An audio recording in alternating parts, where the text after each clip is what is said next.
जनवरी 12।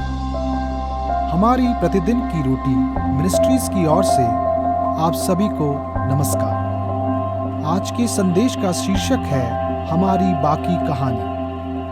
Mart देहान की ओर से आज के पवित्र शास्त्र का भाग प्रकाशित वाक्य अध्याय 5 1 से 10 वचन तक। जो सिंहासन पर बैठा था, मैंने उसके दाहिने हाथ में एक पुस्तक देखी जो भीतर और बाहर लिखी हुई थी और वह 7 मुहर लगाकर बंद की गई थी। फिर मैंने एक बलवंत स्वर्गदूत को देखा जो ऊंचे शब्द से यह प्रचार करता था, इस पुस्तक के खोलने और उसकी मुहरें तोड़ने के योग्य कौन है? परंतु ना स्वर्ग में, ना पृथ्वी पर, ना पृथ्वी के नीचे कोई उस पुस्तक को खोलने या उस पर दृष्टि डालने के योग्य निकला। तब मैं फूट फूट कर रोने लगा, क्योंकि उस पुस्तक के खोलने या उस पर दृष्टि डालने के योग्य कोई न मिला। इस पर उन प्राचीनों में से एक ने मुझसे कहा, मत रो, देख, यहूदा के गोत्र का वह सिंह जो दाऊद का मूल है, उस पुस्तक को खोलने और उसकी 7 मोहरें तोड़ने के लिए जयवंत हुआ है। तब मैंने उस सिंहासन और चारों प्राणियों और उन प्राचीनों के बीच में मानो एक वध किया हुआ मेमना खड़ा देखा। उसके 7 सींग और 7 आंखें थीं। ये परमेश्वर की 7 आत्माएं हैं जो सारी पृथ्वी पर भेजी गई हैं। उसने आकर उसके दाहिने हाथ से जो सिंहासन पर बैठा था वह पुस्तक ले ली। जब उसने पुस्तक ले ली तो वे चारों प्राणी और 24 प्राचीन उस मेमने के सामने गिर पड़े।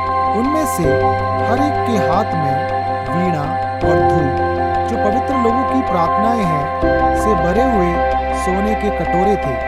वे ये नया गीत गाने लगे, तू इस पुस्तक के लेने और इसकी मोहरें खोलने के योग्य है, क्योंकि तूने वध होकर अपने लहू से हर एक कुल और भाषा और लोग और जाति में से परमेश्वर के लिए लोगों को मोल लिया है और उन्हें हमारे परमेश्वर के लिए एक राज्य और याजक बनाया, और वे पृथ्वी पर राज्य करते हैं।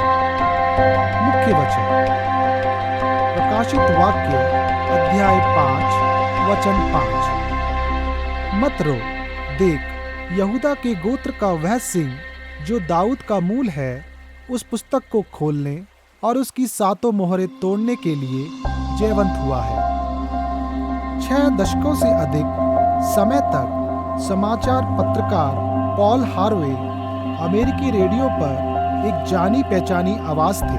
सप्ताह में 6 दिन वे एक अनोखी आकर्षक लहजे के साथ कहते, आप जानते हैं कि खबर क्या है।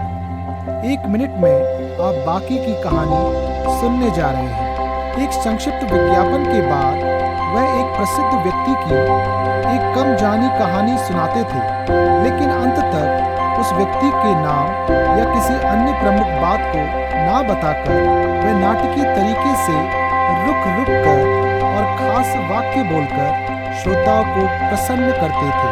और अब आप जानते हैं बाकी की कहानी। अतीत और भविष्य की चीजों के बारे में प्रेरित यूहन्ना का दर्शन एक समान प्रतिज्ञा के साथ प्रकट होता है। हालांकि उनकी कहानी की शुरुआत दुख भरी होती है। मैं फूट फूट कर रोने लगा, क्योंकि उस पुस्तक के खोलने या उस पर दृष्टि करने के योग्य कोई ना मिला। तब उसने यहूदा के गोत्र के सिंह में आशा व्यक्त करने का शब्द सुना। परंतु जब यूहन्ना ने दृष्टि की तो विजयी सिंह को देखने के स्थान पर उसने एक मेमने को देखा, जो ऐसा लग रहा था मानो उसका वध किया हुआ हो। परमेश्वर के सिंहासन के चारों ओर उत्सव की लहरों का अविश्वसनीय दृश्य दिखाई पड़ा। 24 प्राचीनों के साथ अनगिनत स्वर्गदूत और फिर पूरे स्वर्ग और पृथ्वी की सब सृजी हुई वस्तु और सब कुछ को जो उनमें है, ये कहते सुना कि जो सिंहासन पर बैठा है उसका और मेमने का धन्यवाद और आदर और महिमा और राज्य युगानुयुग रहे। कौन कल्पना कर सकता था कि एक क्रूस पर चढ़ाया हुआ उद्धारकर्ता सारी सृष्टि की आशा, हमारे परमेश्वर की महिमा और हमारी बाकी कहानी होगी। जरा सोचिए, आपको कैसा भय और दुख है जिनके लिए यीशु में पाए जाने वाली आशा की आवश्यकता है। उसे विजय सिंह और बलिदानी मेमने दोनों के रूप में सोचने से आपको उसकी आराधना करने में कैसे मदद मिलती है। आएं हम प्रार्थना करें। सर्वशक्तिमान परमेश्वर, आप सारी शक्ति, स्तुति और प्रेम के पात्र हैं। आमीन।